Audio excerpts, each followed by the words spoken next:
Good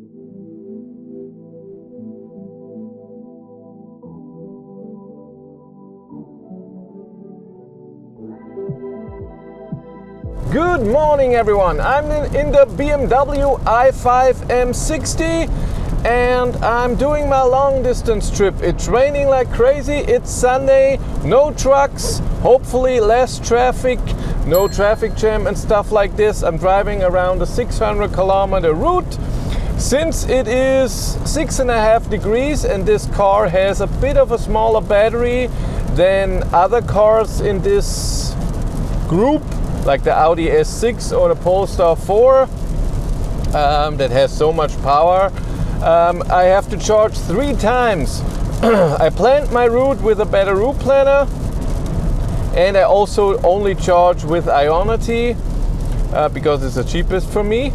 And yes, I navigated with Android Auto. I tried to navigate with the BMW navigation, but it didn't let me navigate to just the street. So it wanted an address or something that you can see on the map that you can select, and I couldn't.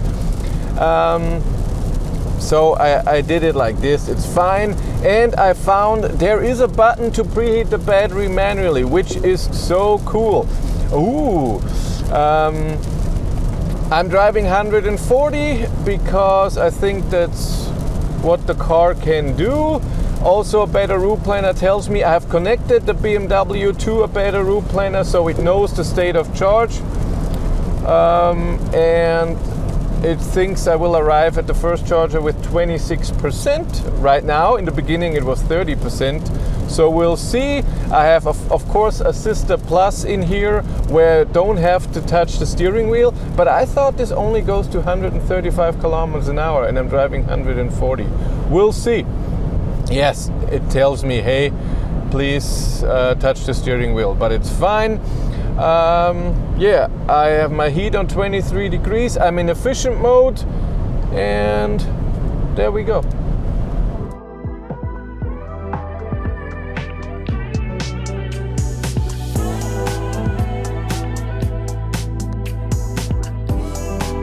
I have around 80 kilometers to the charger.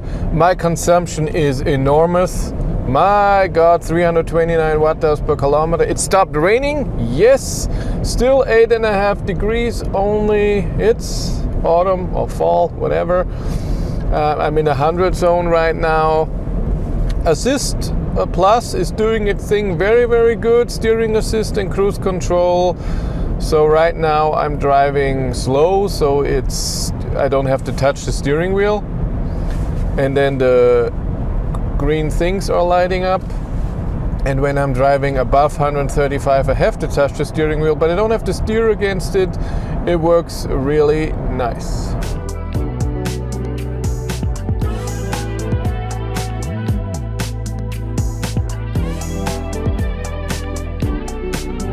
I arrived with 26%, charging with 207 kilowatt, average consumption 310 watt-hours per kilometer, drove 173 kilometers so far. Great drive, but no time we're gonna go because I only have to charge to 44% and I'm already at 42.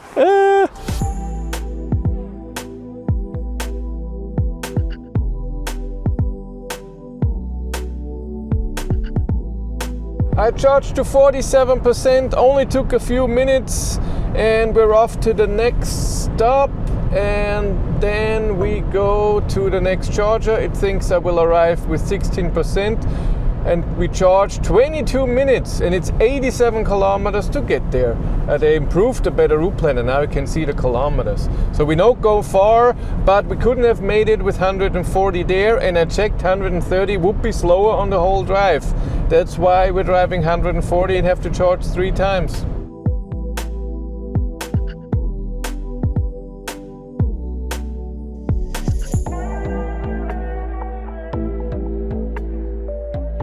I arrived here with 17%. Consumption went down a bit, but there were a few speed limits. Let's see, what power are we getting? 180, 190, 200 something.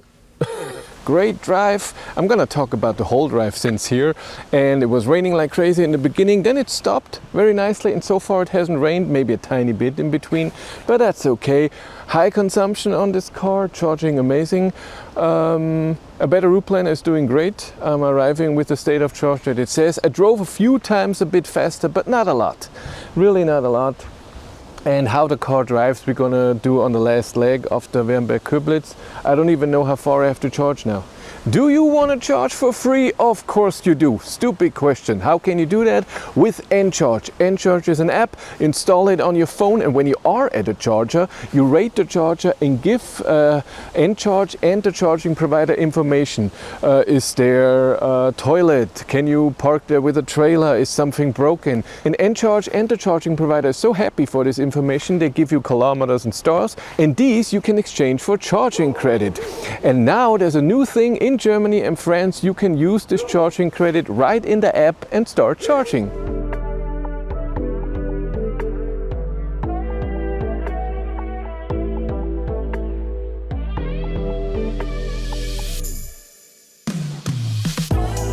Charge to 70%, like I said. It thinks I will arrive at the next charger with 8%. So we'll see if I have to slow down, but so far we have a construction zone.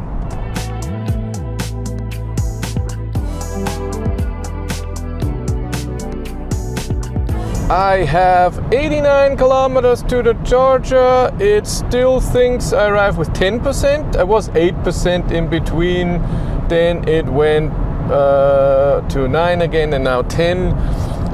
Everything cool, 8.5 degrees. The heat is a bit weird because let's see how it does the lane change really good, because it does it different if it's straight, if it's a left corner, or if it's a right corner. It does it totally different, and it does it really amazing. Wow, they did really well with the automatic lane change. Way better than in any other car I have ever driven. Yeah, here now, right corner. It's just different. Really good. Yeah, 87 kilometers to go and everything's fine. It's colder, but I feel warmer in the car. I put my climate on 20.5 degrees. And by the way, all the beeping you hear is always when the car thinks I should change the lane because I could go faster somewhere because I have navigation on.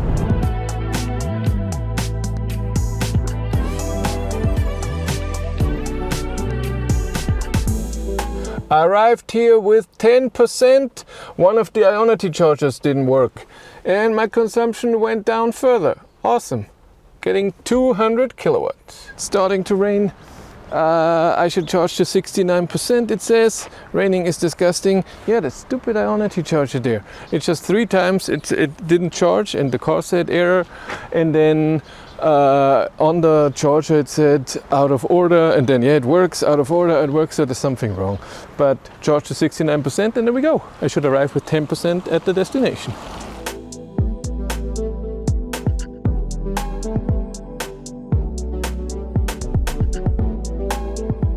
Charge to 69%. My assist systems don't work right now. It says whatever, maybe with the rain or something, I can't turn them on.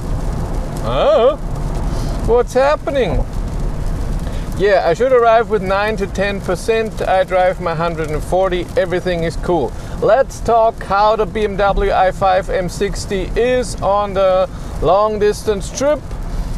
Suspension, amazing, really good, very comfortable. I was in personal mode and in efficient mode. I was never in sport mode today. Really nice. Awesome.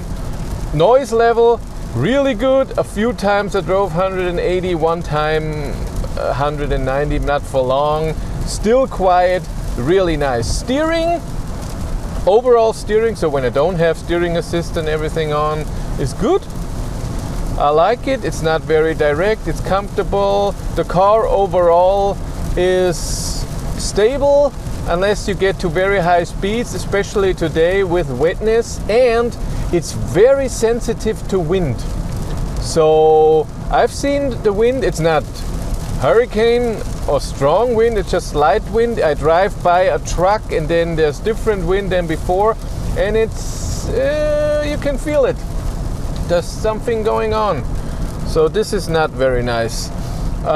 Software that I have seen, it's a bit, it has great functions, don't get me wrong, but I think that overall, why do I have the map and then one thing and I have to go through everything? Why can't I see not 3-5 things at the same time? That's a bit negative for me. So why can't I see my battery, so I can preheat the battery and my consumption and the map and the phone and the music? At least a few things, but I can see maximum 3. That would be nice. Yeah. What I noticed, sometimes it shows me Android Auto map even in when I go to the normal BMW software. That's nice. Why, I don't know why I didn't do it just now. It seems like I don't have connection. Maybe my phone doesn't have internet right now. I don't know. Let's go cruise control. Very nice. It behaves nicely. So not. It doesn't brake you strong. It doesn't accelerate too strong. It's sad that I cannot adjust the distance on the steering wheel. I have to go into the settings, but the lowest distance, even on the highway here, feels good. Still cannot turn on my cruise control right now. Steering assist, really awesome. It's not perfect. There are some things where it's searching, but that's with most cars. There's always some areas where it's not that great, but overall it feels good. And it does its thing. And what I said, the automatic lane change is so smooth and it knows how the road is. And the Assist Plus that goes under 135 kilometers an hour, where you don't have to touch the steering wheel and it just does it. And when you have navigation on and you wanna, and it tells you you could go to the left lane, you would be faster, you just look into the mirror and it switches. It works really well.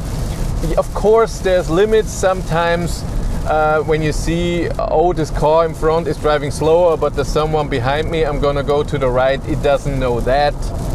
So it will stay on the left and you have to do it yourself. You just tap the indicator and it does it. Yeah, that's nice. The cockpit, it's okay. I like that I have my driving data in here. I can have different stuff in here. I see all of my information. It's good. Overall, it's a nice drive. Consumption is a bit high, but now with 285, with driving 140 at, I don't know where this started, driving 140 at 9.5 degrees, it's actually okay. What is this? I pause it. What's going on? And, it's my hand. I have the gesture control on, where when you do something with the hand here, it will play loudness and next song and so on. Yeah, but right now 285 I think is okay, considering 20-inch wheels, all-wheel drive, rain and 10 degrees, needing the heat and everything.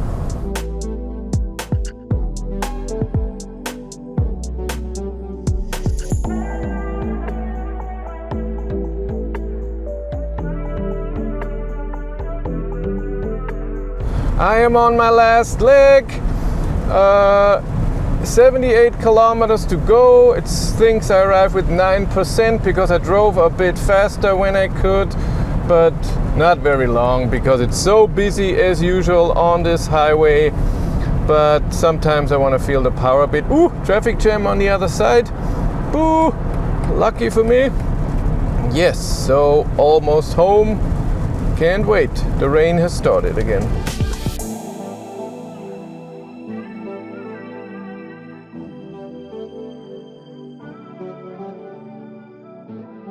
Arrived at 13:51 with 9%, and this is my driving data.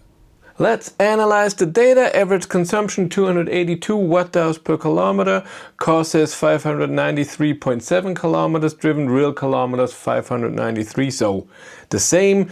It took me 5 hours and 35 minutes. So I get to an average speed of around 106 kilometers an hour.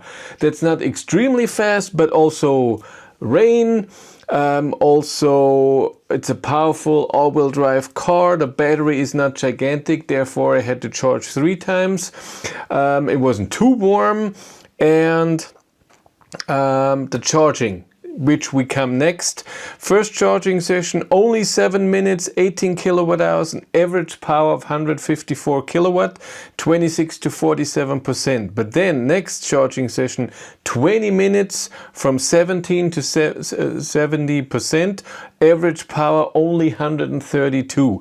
That is a great number for a normal car, but for a car like this that's cost 110,000 euros, there are just a lot of cars that can do that better now. Last charging session, 21 minutes, 52 kilowatt hours, average 149. I don't know why this was so much faster. I'm guessing because we charged from 10 to 69% and the 200 kilowatt was on longer. Altogether 48 minutes charged, 114 kilowatt hours charged on the go, not at home. Overall, I still enjoyed the drive, so it's a bit slower than other cars in this price segment and with this power, but I'm totally fine. It still did well. Again, we have to wait. I say it in every video with this i5 for the Neue Klasse i5. This will be then bonkers with charging and bigger battery and hopefully efficiency as well. We will see. If you want to follow me on Instagram, BatteryLife1, and if you want to support the channel, there's a Patreon link in the description below. And here on YouTube, there's also channel membership. And if you want to know what's happening behind the scenes, I have a third YouTube channel, Behind the Battery. But that's it for me. Thank you much for watching. Have a great day and take care. Bye.